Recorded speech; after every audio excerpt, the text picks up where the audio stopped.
Now, it's time for tonight's UPMC game-changing play of the day.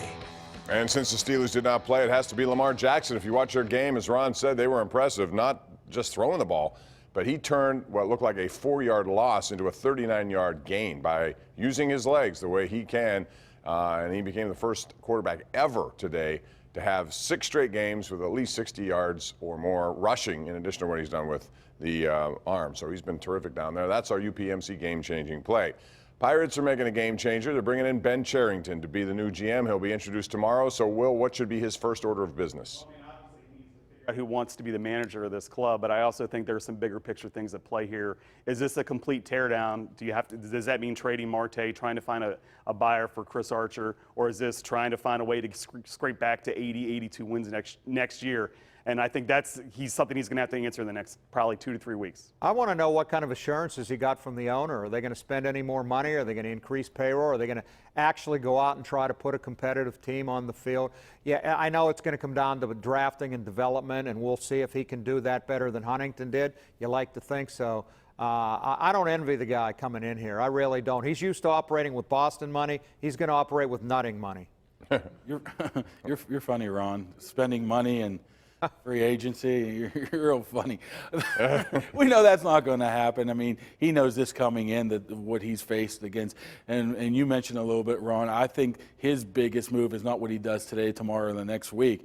I think the development, the drafting, because that's been proven that's the only way you can win when you have a small market team. I'm more worried about his, Dominican Republic people down there where he got his academy down there and their drafting ability and how they can do that rather than if they're going to sign a potential reclamation project a pitcher. I got 1 minute left in this, so Will, you hit on this, so I wanted to bring it up. If you were in his shoes, would you strip it down, start over, or would you try to just, the Nuttings never have done that. They never wanted to admit they were doing that. Real quick, yes or no? Would you strip it down, trade pieces, and try to start over? It would buy him time. It would buy him time. I mean, to be honest with you, if you're thinking about long-term job security, if you say we're definitely planning on the next couple of years, he would at least have more time. If they try to turn it around immediately, I think that shortens his rope. 24 losing seasons in the last 27 years. They did have a winning record, I guess, 2 years ago, but I think the fans would be okay with tearing it down if they have faith in the guy that's coming in, and we'll see.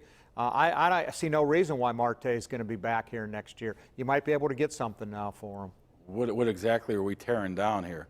You trade Bell, you trade Marte, you get pieces, and you start over. I think we could selectively tear it down. I would keep Bell, but other than that, I would just let's go for. Let's do something that you've never done before, and let's see if.